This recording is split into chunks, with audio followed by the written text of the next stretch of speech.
বাংলাদেশ একটা কৃষি প্রধান দেশ হওয়া সত্ত্বেও আমাদের দেশ বিভিন্ন দেশ থেকে বিভিন্ন সময় বিভিন্ন প্রয়োজনে আমদানি করে থাকে।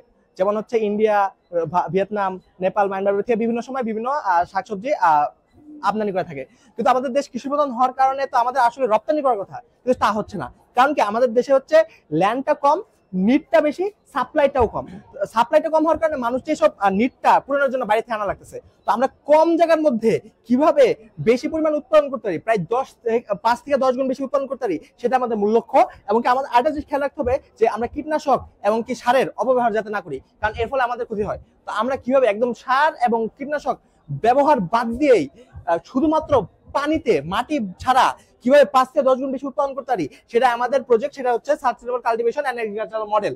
সেটার মধ্যে আমরা পানির মধ্যে নিউট্রিয়েন্টস আছে, যে কিভাবে হচ্ছে এই জায়গায় নিউট্রিয়েন্টস আছে, যেটার মধ্যে হচ্ছে ম্যাগনেসিয়াম, ক্যালসিয়াম, যেটা 16টা মাইক্রোনিউট্রিয়েন্টস আছে, সেটা ভিতর দিয়ে প্রায় যায় এবং গাছের প্রত্যেক গোড়ায় গোড়ায় যায়, এবং গোড়ায় গোড়ায় যে এটা হচ্ছে তার হচ্ছে পুষ্টির সমস্যা যেটা হচ্ছে সমাধান করে। প্লাস এই জায়গায় আছে আয়ার সেন্সর, যেটা হচ্ছে কোনো প্রকার যদি পোকামাকড় আসে তাহলে এটা ডিটেক্ট করে, এবং ডিটেক্ট করে এই যে লেখা উঠেছে এই যে পেস্ট কন্ট্রোল, পেস্ট ডিটেক্টেড। এবং তাছাড়া এই জায়গায় আছে ফায়ার ফ্লেম সেন্সর, যেটা হচ্ছে আগুন ডিটেক্ট করে।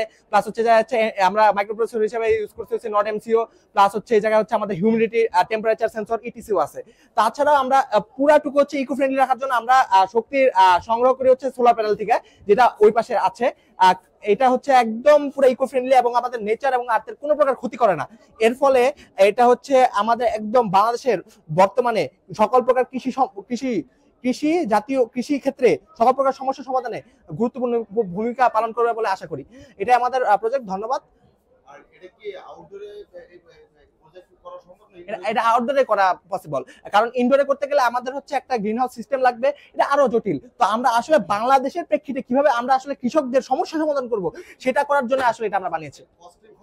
জি, আমি কস্টিংটা নিয়ে বলতে চাই যে আমাদের শুরুতে প্রজেক্টে মনে হতে পারে যে আমাদের এটা কস্ট এফিশিয়েন্ট না, কিন্তু আমি যদি একটু ভালো করে এটা ব্যাখ্যা করি, আমার ইনিশিয়াল ইনভেস্টমেন্ট কিন্তু এটাতে বেশি হবে। সাধারণ কৃষিকাজের থেকে এটার ইনিশিয়াল ইনভেস্টমেন্ট একটু বেশি হবে, কিন্তু আমি যদি আমার লং টার্ম রেভিনিউর কথা চিন্তা করি, তখন দেখা যাচ্ছে যে আমরা আমাদের একটা মান্থ লং রিসার্চের মাধ্যমে দেখেছি যে আমাদের এটার মধ্যে রেভিনিউ যা হবে তা সাধারণ ট্রিটমেন্টের চেয়ে 5 থেকে 6 গুণ হবে। যেখানে আমার অ্যানুয়াল রেভিনিউ হওয়ার কথা ছিল 70,000 টাকা নর্মাল প্রসিজারে ফার্টিলাইজার ইউজ করার পরে, তখন ইনসেক্টিসাইড ইউজ করার পরে সেখানে আমার রেভিনিউ হচ্ছে 1.5 থেকে 2 লক্ষ টাকা। তো মার্জিনটা অনেক বেড়ে যাচ্ছে। তো আমার লং টার্ম রেভিনিউ এখানে বেশি হচ্ছে, কিন্তু এখানে ইনিশিয়াল ইনভেস্টমেন্ট একটু বেশি করতে হচ্ছে, কিন্তু এই ইনিশিয়াল ইনভেস্টমেন্টের আপনি রিটার্নে বেশি রেভিনিউ পাচ্ছেন। তো আমাদের ইচ্ছা হচ্ছে যে আমরা মার্কেটটাকে এটা বুঝাবো যে যদিও আমাদের ইনিশিয়াল ইনভেস্টমেন্ট একটু বেশি লাগতেছে, আমাদের লং টার্ম রেভিনিউ এর বেশি, যেটাতে আমাদের কৃষকদের লাভ বেশি হচ্ছে এখানে। তো এটা কস্ট এফিশিয়েন্ট অবশ্যই হবে। ইনভেস্ট তো সবসময় করলেন, একবারই করতে হবে, এটা কিন্তু ওয়ান টাইম ইনভেস্টমেন্ট। কিন্তু অন্য ট্র্যাডিশনাল মেথডে কিন্তু অনেকবার ইনভেস্ট করতে হয়, বারবার মাটি চেঞ্জ করতে হয়, ইনসেক্টাইজ দিতে হয়। এটা কিন্তু just one time investment. So এটার পুরো একটা রেগুলেশনারি প্রসেস। আর এটা কিন্তু আপনি যেটা বলেন ইনডোরে করা যাবে কিনা, হ্যাঁ এটা ইনডোরে করা যাবে যদি আপনি সাফিসিয়েন্ট আলো দিতে পারেন এবং আপনার সোলার সেন্সরগুলো যদি পাওয়ারফুল হয়, সেই ক্ষেত্রে করা যাবে। কিন্তু এটা বেশি প্রেফারেবল হবে যদি আউটডোরে করা, তাহলে এটা আপনার জন্য বেশি লাভবান হবে। এটা কি উৎপাদন কি বর্তমান যে উৎপাদন করে কৃষকরা তার তুলনায় কি বেশি হবে? অবশ্যই। আচ্ছা, তো আপনি যদি দেখেন যে এই নিচের জায়গাটায় আপনি ধরেন মাটিতে কালটিভেট করতেছেন, রাইট, নিচে লাল কার্পেটটাতে, কিন্তু আপনি ওইটা না করে করলেন কি, আপনি আমাদের সিস্টেমে করতেছেন এখানে 1 সারি থেকে 4 সারি হয়ে গেল, তাহলে আপনি এখানে ছোট জায়গার মধ্যে 4 গুণ প্রোডাকশন হয়ে গেল। তো আপনি যখন একটা বড় স্কেলে করবেন তাহলে 10 গুণ 15 গুণ হবে। তো আপনি কম টাকার মধ্যে বেশি প্রোডাকশন পাবেন, সেম এফোর্ট কিন্তু বেশি রেভিনিউ, বেশি প্রোডাকশন। এবং আরেকটা জিনিস, এটাতে কিন্তু আমাদের বাজারে পণ্যের দাম অনেক কমে যাবে। বর্তমানে আমি যদি বাংলাদেশের মার্কেটের কথা দেখি, কিন্তু সাধারণ মানুষের জন্য সব প্রয়োজনীয় খাদ্য অ্যাফোর্ড করা কিন্তু অনেক কষ্ট হয়ে গেছে। এটার মাধ্যমে প্রয়োজনীয় পণ্যের দাম অনেক কমে যাবে। এই কারণে আমাদের দেশের সাধারণ জনগণের জন্য this is the most perfect solution for agro based solution. আমরা দেখতে পাচ্ছি এখানে সব সবজি আইটেম, এখানে কি কি আইটেম উৎপাদন করা যায়? কি কি?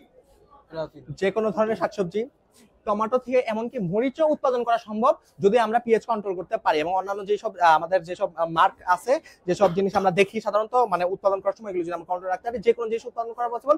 অবভিয়াসলি আম গাছ বা বড় ধরনের কোনো গাছ বা ধান উৎপাদন করা পসিবল, সবজি জাতীয় গাছ সবই পসিবল। আপনারা এই আবিষ্কারটা কতদিন ধরে চালিয়ে যাচ্ছেন? এটা আমরা চিন্তা ভাবনা প্রায় 2 বছর ধরে, আর এটা আমরা বানানো শুরু করেছি প্রায় 7 মাসের। আমরা 7 মাসের কাজ করেছি। আর অ্যাক্টিভলি বলতে গেলে এটার পুরো লাস্ট যে প্রোটোটাইপটা বানিয়েছি, এটা প্রায় 3 মাসের মধ্যে লাস্ট প্রোটোটাইপ পুরোটুকু আমরা বানিয়েছি। পুরো সাকসেস কি মনে হচ্ছে? হ্যাঁ, এটা প্রায় আমরা বলতে পারি 80 বা 90% সাকসেসফুল। আমাদের কয়েকটা জায়গায় একটু লেকিংস আছে, সেগুলো আমরা পরবর্তী ভার্সনে আমরা এটা মিটিয়ে দেবো। তো দেখা যাচ্ছে যে আমাদের প্রপার ফান্ডিং নেই স্টুডেন্ট হিসাবে, তো ওটা থাকলে আমি যদি প্রপার ফাইন্যান্সিয়াল সাপোর্ট থাকতো আর একটু বড় স্কেলে হয়তো করতে পারতাম, যেমন সোলার প্যানেলটা দেখতে পাচ্ছেন, আর একটু বড় কিছু ইউজ করতে পারতাম। বাট এই তুলনায় আমরা যে কম খরচে করেছি, আমার মনে হয় এটাতে ইটস এ সাকসেস। হ্যাঁ, ফুললি অটোমেটিক। মোটর আছে, পাম্প আছে, অটোমেটিক। এটা কি আপনাদের সঙ্গে আপনারা কি কোনো বাণিজ্যিকভাবে এটাকে করতে চাচ্ছেন কিনা? সেটা তো আপাতত আমাদের মেন উদ্দেশ্য হচ্ছে এটাকে ফুললি একটা প্রোটোটাইপ, এমন একটা প্রোটোটাইপ বানানো যেটা হচ্ছে একদম 100% বলতে গেলে হচ্ছে সলিড, এবং কি হচ্ছে কোনো একদম সাকসেসফুল একটা প্রোটোটাইপ, এর কোনো সমস্যা নাই এরকম একটা প্রোটোটাইপ, এবং সকল সমস্যার সমাধান করতে পারতেছে এরকম একটা প্রোটোটাইপ বানানোর পর আমরা বাণিজ্যিকরণে যেতে পারি, কিন্তু আপাতত কোনো আমাদের পরিকল্পনা নেই। আপাতত আমরা এটাকে ইমপ্রুভ করার চেষ্টা করছি। সেক্ষেত্রে আমাদের প্রয়োজনীয় ফান্ডিং যেটা, সেটা আমাদের আসলে বলতে গেলে তেমন নেই, সেখানে আমরা প্রতিবন্ধকতা সমস্যার মানে পড়তেছি আর কি। আপনারা এখানে সদস্য কতজন রয়েছেন এই গবেষণায়? আমাদের প্রায় টোটাল হচ্ছে প্রায় 5 জনের, বাকি জায়গায় যেহেতু 3 জনের করেছে, আমরা 3 জন এসেছি, আরো 2 জন আমাদের সদস্য রয়েছে যারা এটার মধ্যে কাজ করেছে। কোন কলেজ বা কোন স্কুল থেকে? এটা হচ্ছে রাজুক কলেজ এবং হচ্ছে নটরডেম কলেজের যৌথ মানে সহযোগিতায় করা সম্ভব। কি নাম আপনার? আমার নাম আহানাফ হোসাইন, আমি রাজুক কলেজের একজন শিক্ষার্থী এবং রাজুক কলেজ ডিবেটিং ক্লাবের ভাইস প্রেসিডেন্ট। সে হচ্ছে আমার নাম মেহেদি হাসান, আমি নর্ডেম কলেজের একজন দ্বিতীয় বর্ষের শিক্ষার্থী। আর আমি হচ্ছে তাবিব ওয়াসিদ, নটরডেম কলেজ থেকে সেকেন্ড ইয়ার। হয়তো জানি না যে প্রতি বছর 10 লক্ষেরও বেশি মাছ মারা যায় যে অতিমাত্রায় পলিথিনের উপস্থিতির কারণে নদীতে, এবং আমাদের দেশটা নদীমাতৃক দেশ, এটার হারটা সবচেয়ে বেশি। যদি এটা অল্টারনেটিভ হিসেবে ব্যবহার করা যায়, এটা আমার অনেক উপকারী হবে। আর হচ্ছে আপনার নরমাল পলিথিন হচ্ছে আপনার 60 বছর লাগে ডিসলভ হতে, কিন্তু এটা হচ্ছে মাত্র 12 ঘন্টার ভিতরে পুরোপুরি পানির সাথে ডিসলভ হয়ে যায়। আর এটা হচ্ছে মাছের খাদ্য হিসেবে ইউজ করা যায়। আর এটা যদি আপনি পানিতে দেন তাহলে হচ্ছে আপনার এটা হচ্ছে গাছের সার হিসেবে আমরা ইউজ করতে পারবো। জি, এই উপকরণগুলো করা হয়েছে কি উপাদান দিয়ে? উপকরণ যদি দেখতে পারেন, ময়দা, চিনি, ভিনেগার এবং পানি দিয়ে। আর হচ্ছে আপনি যদি 5 টাকাটা পলিথিনের সাথে কম্পেয়ার করেন, তাহলে 5 টাকা পলিথিন তৈরি করতে যে পরিমাণ মানে খরচ হবে, এখানে আপনি সেরকম দুইটা পলিথিন তৈরি করতে পারবেন। খরচও কম। হ্যাঁ, খরচ হচ্ছে পুরোপুরি হাফ। এবং এটা যদি আমাদের ইন্ডাস্ট্রিয়াল পর্যায়ে যদি নিতে পারি, তাহলে হচ্ছে এটা খরচটা আরো কমে যাবে। এবং আমাদের যেহেতু কোনো ডোনেটর নেই, সেটা হচ্ছে এটা আমরা ইন্ডাস্ট্রিয়াল পর্যায়ে হচ্ছে পর্যন্ত এটা নিতে পারতেছি না। এটা কতদিন ধরে আপনারা এই গবেষণা চালিয়ে যাচ্ছেন? এটা হচ্ছে 6 মাস যাবে। 6 মাস ধরে। আর হচ্ছে আর এর কোনো পার্শ্ব প্রতিক্রিয়া আছে কিনা? আমরা তো আসলে পজিটিভ না, নেগেটিভ কিছু আছে এটা কিনা? এটা কোনো প্রকার পার্শ্ব প্রতিক্রিয়া নেই, কারণ উল্টা হচ্ছে এটা আপনার উপকার আছে, যেহেতু এটা পানি এবং মাটির সাথে দুটোটার সাথে মিশে যাবে। যেহেতু আমরা সেলুলোজ ব্যবহার করি না, এটা ইলাস্টিসিটিটা একটু কম, কিন্তু ঘনত্ব যদি আমরা বৃদ্ধি করি তখন এটা আরো টেক্সচারটা আরো বেটার হবে। জি। আর যদি হচ্ছে আমাদের সাথে কোনো কোম্পানি এটা নিয়ে কাজ করে, তাহলে হচ্ছে আমরা এটা নিয়ে আরো বেশি হচ্ছে গবেষণা করতে পারবো, যার ফলে হচ্ছে এটা আমরা হচ্ছে বাংলাদেশে এটা মার্কেটিং করতে পারবো সেটা। আর আমাদের বাংলাদেশের প্রেক্ষাপটে কিন্তু এটা খুবই গুরুত্বপূর্ণ, কারণ হচ্ছে পলিথিন জিনিসটা হচ্ছে আমাদের দেশের হচ্ছে পুরোপুরি হচ্ছে নষ্ট করে দিচ্ছে আমাদের দেশের ভারসাম্যটা, কিন্তু এটা হচ্ছে আপনার কোনো প্রকার ভারসাম্য নষ্ট করবে না। আপনাদের সঙ্গে কিভাবে যোগাযোগ করতে পারে? এটা হচ্ছে আমার সাথে যোগাযোগ করার কোনো আমি আপাতত কোনো মাধ্যম রাখিনি, কিন্তু পরবর্তীতে আমার হচ্ছে ইন্টারভিউতে তখন হচ্ছে আমি এটা নিয়ে হচ্ছে আরো গবেষণা করবো, তখন হচ্ছে আমি এটা একটা মাধ্যম জোগাড় করবো। এখনো গবেষণা শেষ হয়নি আপনাদের? না, এটা নিয়ে এখন আমাদের গবেষণা শেষ হয়নি, আমরা প্রাথমিক পর্যায়ে গবেষণা শেষ করবো তারপরে।